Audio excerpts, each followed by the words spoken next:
วันนี้จะมาเล่าอะไรให้ฟังอย่างยาวๆ ถ้าใครไม่ชอบฟังอะไรที่ยาวๆ ก็สามารถกดปิดกดผ่านไปได้เลยนะคะ จะมาเล่าเรื่องการเปลี่ยนแปลงโดยในเวของเรื่องสีผิวให้ฟัง แต่เดิมเลยเป็นคนที่ผิวค่อนไปทางขาว อาจจะไม่ได้ขาวจั๊วเหมือนคนที่มีเชื้อสายจีนค่อนไปทางขาวเหลืองอะไรเงี้ยค่ะโตมาสักมัธยมปลายอะไรเงี้ยแล้วก็รู้สึกว่าเพื่อนๆที่เขาแบบป๊อปปูล่าในโรงเรียนสาวๆที่น่ารักเป็นคนที่ผิวขาวอะไรแล้วก็จะมีเพอร์เซพชันว่าขาวเท่ากับสวยขาวเท่ากับดังขาวเท่ากับคนชอบแล้วก็พยายามขาวจนถึงปิดเทอมขึ้นมหาลัยเราก็จะมีช่วงที่มันปิดเทอมช่วงว่างๆตรงนั้นเราก็พยายามทำตัวขาวทาครีมขัดผิวอะไรมันก็ขาวขึ้นยังไม่ทันใจเราอยากขาวเต็มที่อาจารย์ก็ไปซื้อเหมือนแบบเป็นชุดลอกผิวที่ขายตามอินเทอร์เน็ตซึ่งไม่น่าเลยมันเป็นชุดลอกผิวที่เหมือนแบบกรดอ่อนๆมาทาให้ทั่วตัวแล้วผิวก็จะลอกเป็นเหมือนเวลาเราโดนน้ำร้อนลวกแล้วฟุ้งฟองออกมาแบบนั้นนะต้องลอกออกให้ทั่วตัวประมาณว่าเวลาผิวแล้วลอกออกมาผิวข้างในมันก็จะดูขาวแต่จริงๆแล้วคือมันเป็นผิวที่มันเพิ่งลอกออกมาแล้วพอสักพักนึงมันก็จะกลับไปเป็นสีเดิมปกติของเราอะไรคนโง่มีจริงก็ลอกผิวไป2 รอบนะคะเวลาลอกมันไม่ได้ลอกแบบออกมาทีเดียวหมดเลยมันลอกเป็นขุยเล็กๆเหมือนเวลาหน้าหนาวแล้วผิวแตกมันเป็นขุยแล้วมันก็ไม่ได้ลอกออกทั้งหมดมันเป็นแบบบางจุดผิวของไอตาเนี่ยทั้งตัวเลยนะช่วงแขนช่วงขาอะไรเงี้ยเป็นแบบไม่สม่ำเสมอเป็นคล้ายๆรอยแตกน่าเกลียดมากเลยนะผิวไอตาไม่สม่ำเสมอตั้งแต่วันนั้นจนถึงวันนี้เลยอยู่ปี 1แล้วก็อยู่กับรูมเมทอะไรเงี้ยมันก็เป็นขุยเลอะเทอะห้องอะไรไปเรื่อยเลยอะคิดยังไงวะคือด้วยความที่แบบอยากสวยจนไม่คิดหน้าคิดหลังไม่คิดถึงความปลอดภัยหรืออะไรเลยแล้วสิ่งที่ทามันเป็นกรดอ่อนๆน่ะมันไม่ปลอดภัยเลยนะวิธีนี้เราไม่แนะนำอย่างแรงเลยนะลอกออกมามันไม่สวยพูดตรงๆไม่ปลอดภัยแล้วมันยังไม่สวยอีกนะแล้วหลังจากนั้นแต่ก็พยายามขัดผิวทาครีมให้ผิวขาวขึ้นก็ขาวอย่างมากเลยนะช่วงมหาลัยก่อนแต่ก็ขาวมากก็มีช่วงหนึ่งที่แบบเป็นป้ายอีกแล้วเนี่ยชอบโง่จนไม่คำนึงถึงความปลอดภัยของตัวเองก็ไปซื้อกูต้าแบบตามเน็ตอะของจริงของปลอมก็ไม่รู้นะแล้วก็ไปฉีดแบบพวกหมอกระเป๋าไม่ใช่หมอด้วยซ้ำเป็นเหมือนพยาบาลที่เขารับฉีดเปิดร้านแบบโง่ๆเราก็ไปฉีดเว้ยแล้วเขาก็ถามว่าเคยฉีดกูต้ามาก่อนไหมเราก็บอกว่าไม่เคยฉีดและช่วงนั้นอะประมาณแบบหลายปีแล้วมันชอบมีข่าวแบบเด็กวัยรุ่นซื้อกูต้าไปฉีดแล้วก็แบบช็อกตายอะไรเงี้ยเขาก็กลัวว่าเราจะแบบเป็นอะไรขึ้นมาเขาก็เลยงั้นพี่ไม่ฉีดเข้าเส้นละกันพี่ฉีดเข้าที่กล้ามเนื้อที่ก้นพอฉีดกล้ามเนื้อที่ก้นปุ๊บร่างกายมันไม่ดูดซึมเข้าไปสารที่ฉีดไปมันก็เป็นก้อนอย่างงั้นเราก็บอกพี่คะมันเป็นก้อนมันจะหายไหมเขาไม่เป็นไรนวดคึงมันก็หายแต่ก็แบบนวดทนอยู่2 อาทิตย์ไม่รู้ทนได้ไงตอนแรกฉีด1 ก้น 1 ข้างแล้วก็เว้นไป2 วันแล้วก็ไปฉีดอีกด้วยความที่แบบเดี๋ยวมันยุบกลายเป็นว่ามี2 ก้อนอยู่ที่ก้นทั้ง2 ข้างนะคะแล้วก็ทนอยู่2 อาทิตย์มันก็ไม่ยุบมันมีแต่ใหญ่ขึ้นแล้วก็เจ็บมันเหมือนมันอักเสบบวมใหญ่ขึ้นแล้วเวลาเดินเวลานั่งอ่ะมันเจ็บระบมไปหมดเลยไปหาหมอแล้วหาหมอตอนนั้นหมอเรียกเข้าแบบผู้ป่วยนอกฉุกเฉินแล้วก็ดูแบบโหยหนูทนมาได้ไงตอนนี้มันอักเสบเป็นฝีไปแล้วถ้าหนูมาช้ากว่านี้มันอาจจะแตกแล้วก็อันตรายติดเชื้อได้เลยนะอักเสบงอมมากเลยหมอก็เลยเจาะตรงที่มันอักเสบเป็นฝีเจาะออกมาแล้วก็ดูดน้ำหนองออกมาน่าเกลียดมากดูดแล้วมันก็กลายเป็นโพรงเหมือนแบบมันไปกินเนื้อเราข้างในเป็นโพรงเข้าไปมันก็เป็นแบบเป็นรูอะหลังจากวันนั้นที่ไปเจาะก็ต้องล้างแผลทายาทุกวันเช้าเย็นอยู่แบบหลายอาทิตย์เลยกว่าจะหายพอมันหายมันไม่ได้หายเกลี้ยงนะคะมันเป็นคีลอยด์เพราะว่ามันเป็นแผลที่มันกินเนื้อมันก็เป็นแผลเป็นแล้วก็เป็นแผลเป็นแบบที่นูนๆอ่ะแผลเป็นนูนๆเขาเรียกว่าคีลอยด์นะคะซึ่งมันไม่สามารถรักษาให้หายได้ตอนนี้ตายังเป็นคีลอยด์อยู่ที่ก้นทั้ง2 ข้างอยู่เลยคือมันน่าเกลียดมากแล้วแบบไอตาเคยรีวิวว่าไอตาไปเลเซอร์รอยแตกที่ก้นใช่ไหมทุกครั้งที่ไปเลเซอร์รอยแตกที่ก้นหมอก็จะถามว่าหนูเป็นแผลอะไรที่ก้นทำไมมันเป็นตุ่มๆ2 ข้าง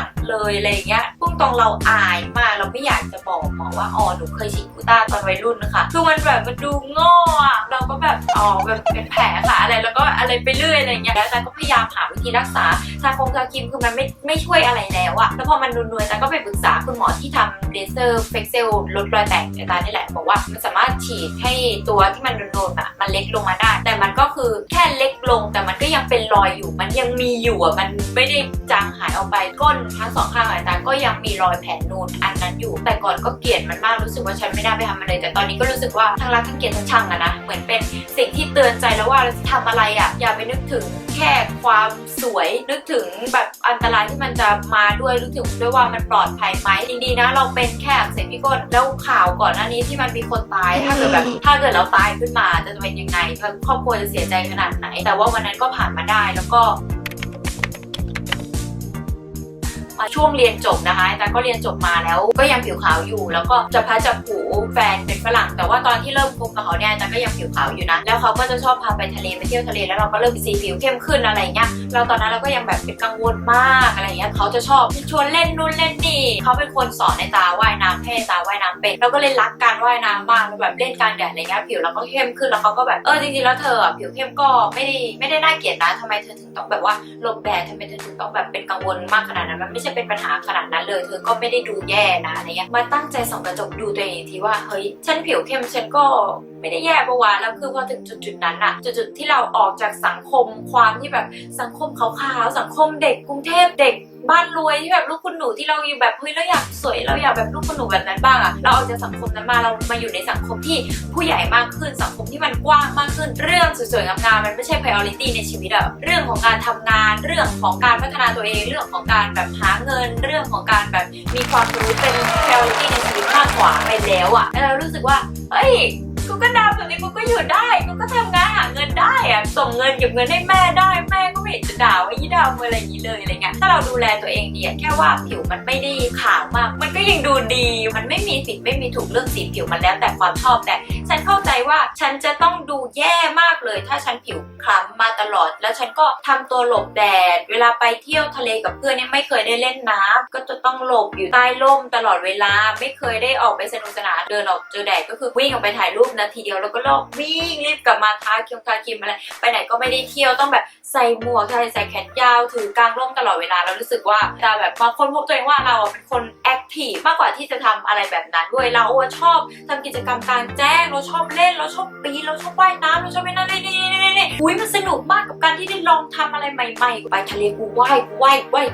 ยทั้งวันหัดเล่นเซิร์ฟหัดไอ้นู่นไอ้นี่แบบทุกอย่างบอกเลยว่าไอ้ตามีความสุขมากคือมันสนุกมากไอ้ตาเบื่อกับชีวิตที่อยู่ใต้ร่มแต่ว่ามันต้องทาครีมกันแดดต้องทาอันตรายจากแสงแดดที่แบบกระตุ้นเรื่องมะเร็งอะไรเงี้ยเราก็ต้องทาปกป้องผิวนะแต่ถ้าสีผิวมันจะเข้มไม่ตาก็แบบไม่สนก็ไม่ได้ทาไวท์เทนนิ่งอีกต่อไปแล้วก็แบบช่างมันเถอะดูแลผิวในแบบฉบับของเราเปลี่ยนจากไวท์เทนนิ่งก็เป็นเน้นพวกมอยเจอไรเซอร์ให้มันนุ่มชุ่มชื่นมากขึ้นอะไรเงี้ยมันไม่ขาวก็ให้มันเนียนซะการแต่งหน้าเราก็จะไปแบบเกาไม่ได้แล้วนะเราจะใช้แบบทาลิปสีฟูมันก็กลายเป็นสีม่วงไปหมดแล้วอะไรเงี้ยแล้วก็พยายามแบบปรับเปลี่ยนให้มันเข้ากับตัวเองมากขึ้นเข้ากับไลฟ์สไตล์มากขึ้นที่มาพูดมาเล่าให้ฟังทั้งหมดเนี่ยไม่ได้หมายความว่าน้องๆอย่าไปชอบความขาวหรืออะไรแต่มองว่ามันเป็นความคิดเห็นของคนอีก10 ปี20 ปีข้างหน้าไอ้ตาก็อาจจะอยากขาวอีกรอบก็ได้อะไรเงี้ยแต่แค่จะบอกว่าเวลาทำอะไรให้คิดเยอะๆให้คำนึงถึงเรื่องความปลอดภัยให้คำนึงถึงความเป็นเรามากที่สุดนะไอ้ตามองว่าตอนที่ไอ้ตาขาวไอ้ตาก็ดูดีในอีกแบบนึงตอนที่ไอ้ตาผิวเข้มไอ้ตาก็ดูดีอีกแบบนึงให้ดูว่าเราชอบแบบไหนมากกว่ากันให้เรา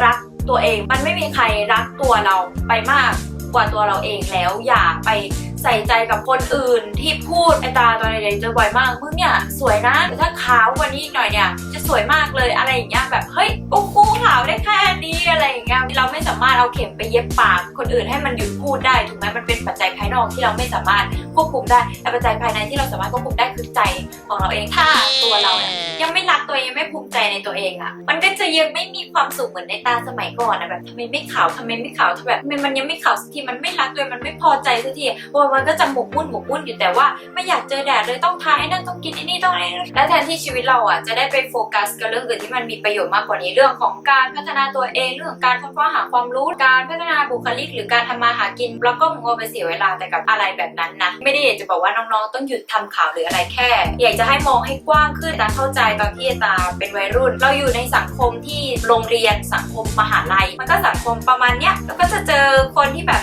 เหมือนเป็นโรโมเดลของเราคนที่มันก็เลยทำให้มีความคิดที่ว่าโอ้แบบนั้นคือป๊อปปูล่าการแบบนั้นคือดีอะไรอย่างเงี้ยอยากให้เรามองให้กว้างขึ้นมาอีกให้มันกว้างกว่าสังคมโรงเรียนหรือสังคมมหาลัยหรือสังคมเล็กๆที่เราอยู่นะตอนนั้นโลกเนี้ยเขาไปถึงไหนกันแล้วโลกเนี้ยมีสิ่งที่สำคัญกว่าเรื่องนั้นแล้วนะมันมีสิ่งอื่นคือการทำมาหากินอะไรพอถึงจุดๆนึงที่เราโตขึ้น เราจะนึกขึ้นได้เองบางทีเราอาจจะมองไม่เห็นในจุดอื่นเราอาจจะโฟกัสจุดนี้มากเกินไปแล้วก็ทำให้เรากังวลเราไปเครียดกับเรื่องที่คนว่าอย่างมูดอีดำอย่างนี้มึงมันไม่สวยอย่างนั้นอยากจะบอกว่าเดี๋ยวกูโตขึ้นกูทำมาหากินมีเงินส่งให้พ่อแม่กูอยู่สบายมึงก็ไม่ต้องมาเสียอะไรกับชีวิตกูแล้วจบ